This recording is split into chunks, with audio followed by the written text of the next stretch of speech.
So it's a beast, which is why I have not read it all the way through yet. Okay,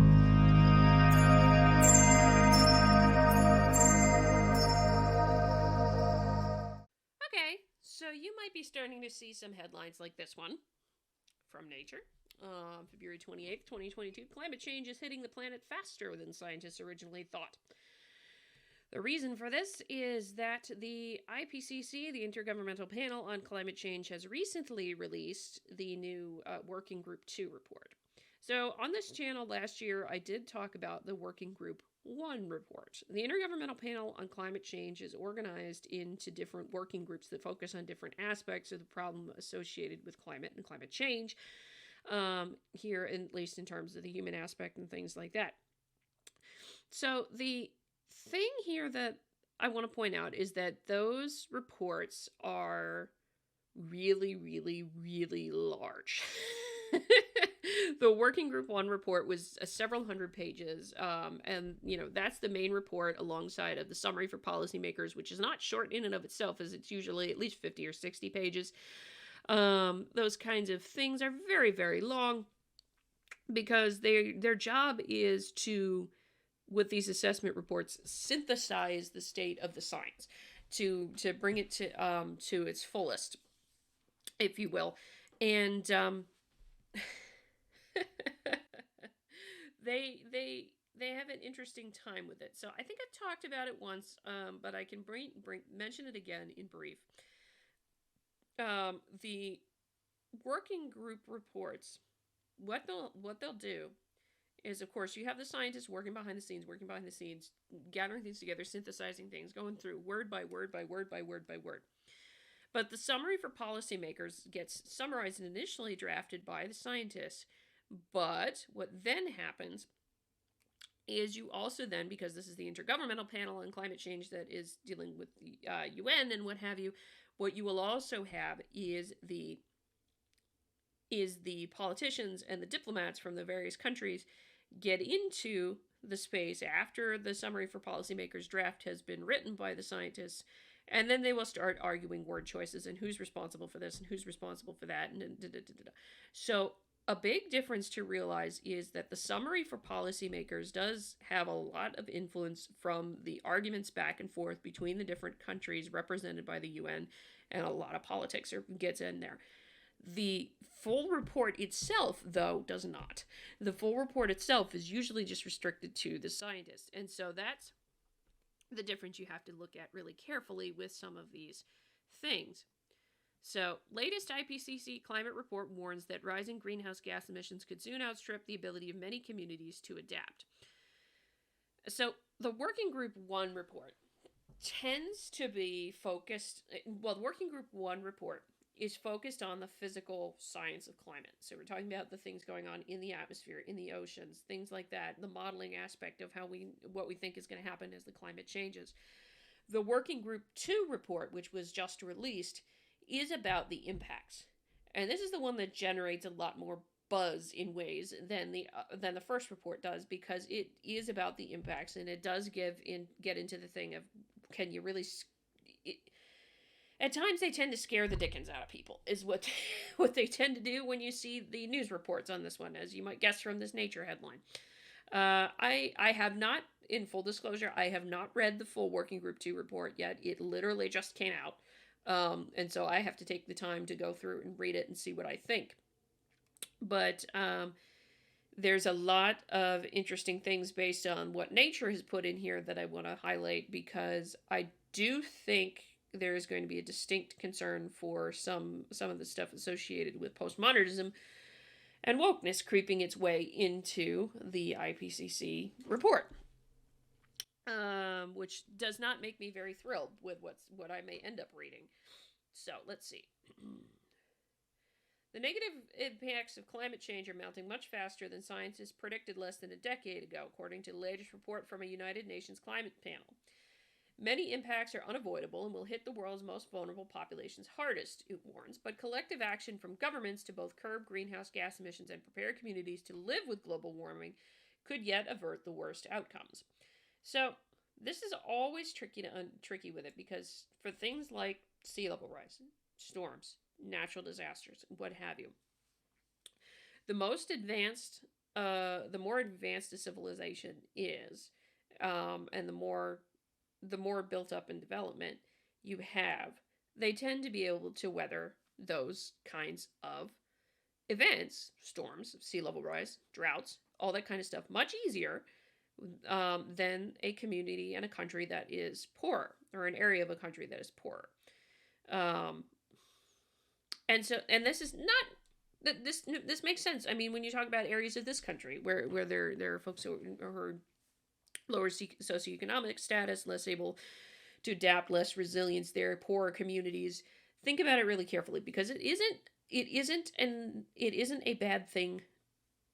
Strike that. It's not that it isn't a bad thing. That's a wrong way to say it, but it isn't an incorrect observation to say. The real question is, what is the right way to go about fixing it, or go about helping communities to become more resilient? And I tend to disagree with a top-down approach that is, like coming from the government to fix everything, because the government has a terrible track record of being able to fix things, just generally speaking. At least in my observation, that is my bias as a conservative in here. I tend not to think that the government is the key to solving all ills, which is what you see here is the idea of collective action from governments here. So that's a whole other thing, but it is a valid point to point out that folks with lower socioeconomic status are much more vulnerable to these kinds of events and natural disasters occurring. That is a very fair statement.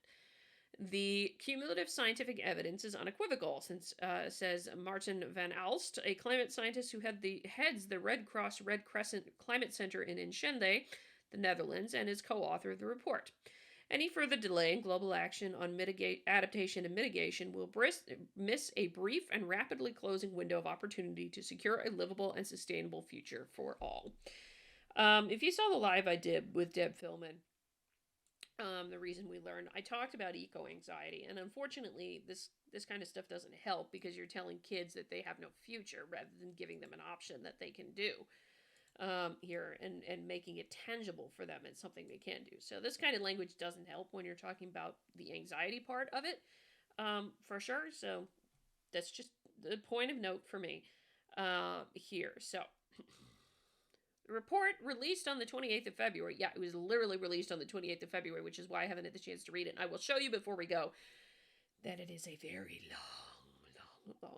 long report.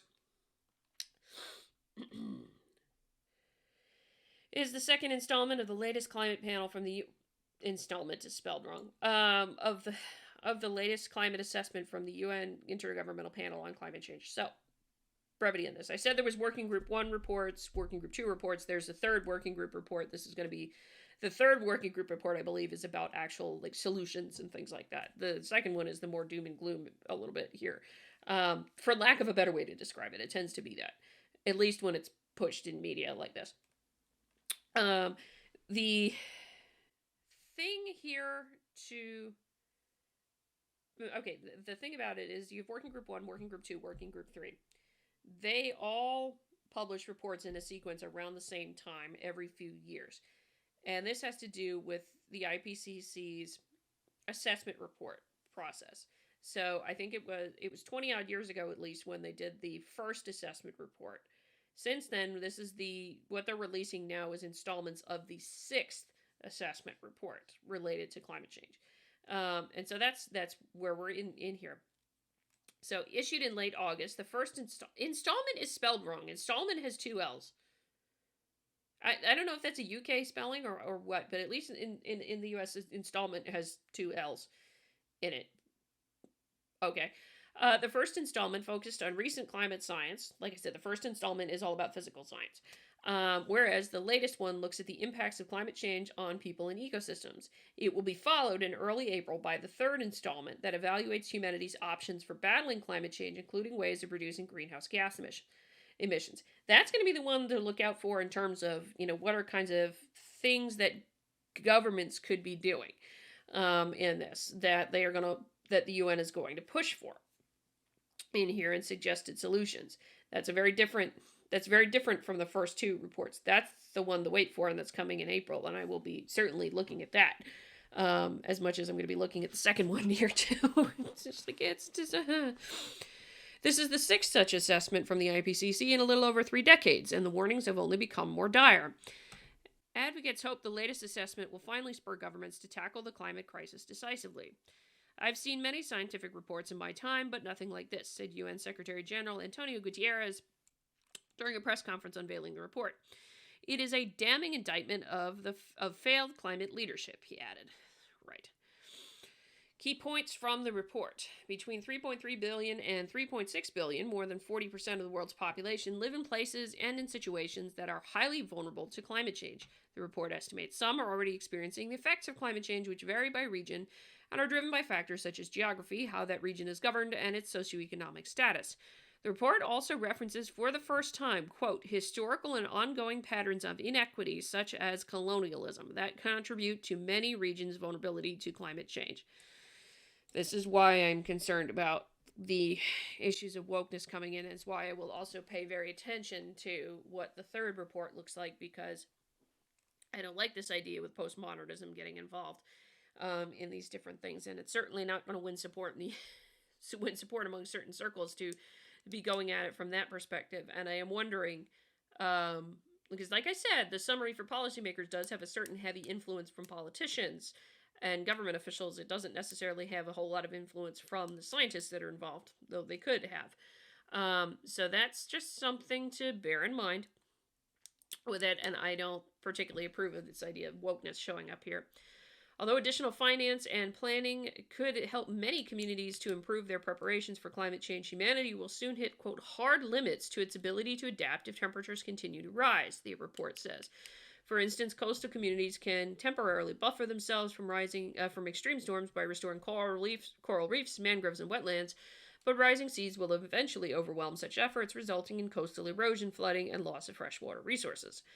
Climate change has already caused death and suffering across the world, and it will continue to do so. In addition to contributing to deaths by helping to trigger disasters such as fires and heat waves, it has affected public health in various ways. Smoke inhalation from fires has contributed to cardiovascular and respiratory problems, for instance, and increased rainfall and flooding has led to the spread of diseases such as cholera.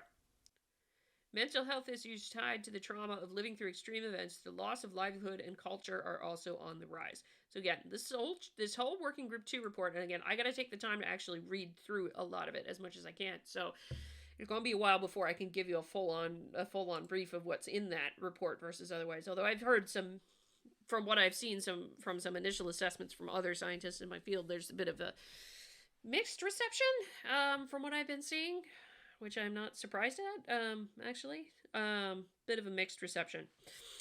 If global temperatures rise by more than 1.5 degrees C above pre-industrial levels, some environmental changes could become irreversible. So the 1.5 degrees Celsius actually goes back to the AOC thing, which is on this channel, so I suggest you go back and watch that. Depending on the magnitude and duration of the overshoot beyond this threshold. In forests and Arctic permafrost zones that act as carbon dioxide reserves, for instance, extreme global warming could lead to the release of excess carbon emissions, which could in turn drive further warming, a self-perpetuating cycle. This is what they're referring to here as a positive feedback loop, is what it's technically called. The idea being that, let's see, you have, let's say,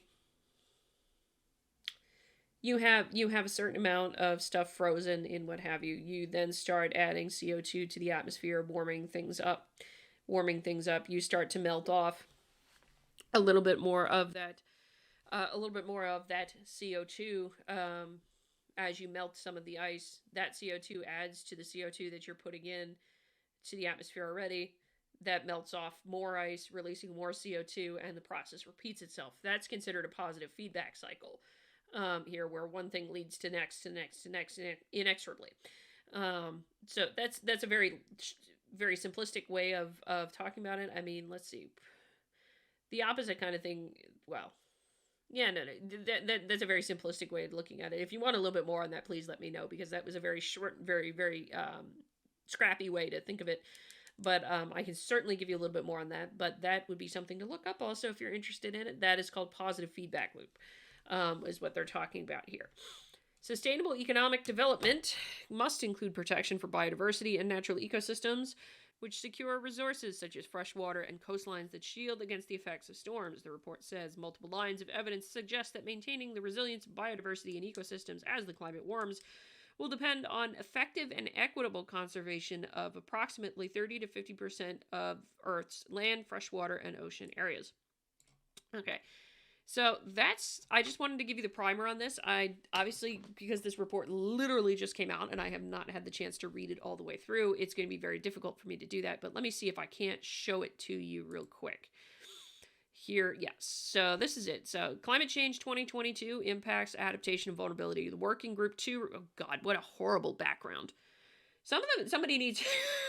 this is a side tangent.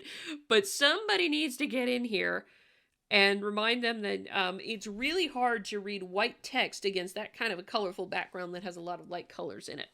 Sorry, guys, somebody needs to give your designer a little bit of a note there that's not helpful. IPCC Working Group 2 contribution to the 6th assessment report assesses the impacts of climate change, looking at ecosystems, biodiversity, and human communities at global and regional levels. It also reviews vulnerabilities and capacities and the limits of the natural world and human societies to adapt to change. So, as I said, this is the 6th assessment report. This is the Working Group 2 section. You can also get to the Working Group 1 section here.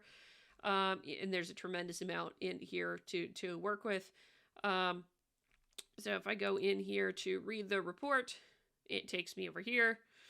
Yeah, so like I said before, this is the summary for policymaker, provides a high-level summary of the key findings of the Working Group 2 report and is approved by the IPCC member governments line by line. A friend of mine talked to me about this because she was in the room for this kind of thing, where they will have the government representatives sit in there and they will literally do it line by line by line by line, and they all have to sign off and approve it. Or at least the majority of them do. So that is where you get such haggling over what's the appropriate language. Do you put this thing in here? Do you that? Do you this? This comma over here, that comma over here, and usually in multiple languages because you're talking about an international report. And so it gets really, really crazy. The technical summary provides extended summary of key findings and serves as a link between the comprehensive assessment of the Working Group 2 report and the concise summary for policymakers. Okay. Notice what concise is. It's 37 pages to read here. The summary for the technical summary is 96 pages. The summary for policymakers is 37 pages. The full report here is 3,675 pages, 18 chapters and 7 cross-chapter papers, which assess the impacts of climate change on nature and humanity and the capacities and limits for adaptation. So... It's a beast, which is why I have not read it all the way through yet, when it literally was just released. Hopefully it loads. Excuse me. Is it gonna load? Is it gonna load? Come on, load! Load, damn you! Load! Load, damn you! Okay, well, that's not loading very quickly. Anyway. Sorry, I'll let you all go do that. I'm not gonna make this video that long. But yeah, I'm going to be reviewing it. I'm going to look through it and I will come back, and give you a little bit more of my thoughts on what the report itself actually says, here, because it is not a small item to deal with. It is a synthesis, like the National Climate Assessment in the U.S., this is supposed to be a synthesis of all the research that there is. In here, in what's going on in terms of the science. There's hundreds and hundreds and hundreds, and from all over the place. Germany, Australia, the Bahamas, Tanzania, Malaysia, the whole works are in here. And so you end up talking about some of these different things, and looking through it. And this is just the summary for policymakers. This is the 37 page beast that is the summary for policymakers. And this will be what goes in front of policymakers all over the world. And it will probably include many folks in the U.S. Congress, and probably the president's office, though I doubt the president himself. But it will go in front of very, very many people. So I would suggest keeping an eye out for some of the things that you might see from this. risk-related diagrams. So this is, again, all about the impact side of things, whereas the Working Group 1 report was all about the physical science. And so we'll get into some of those things. I encourage you to go look. Of course, this will all be in the description for you so that you can browse through, because this is a publicly accessible thing. So if you really want to have some fun, go have some fun and start reading through it, amongst the other things. But until next time, I'm Adrienne. I hope you stay curious. Hit the like button on the way out the door, comment on the video, share the video, subscribe to the channel, all the good jazz. And let me repeat this again. Locals, come on and join us over on Locals, and we'll have some fun. And I already said it, but I'll say it again. I'm Adrienne. I hope you stay curious.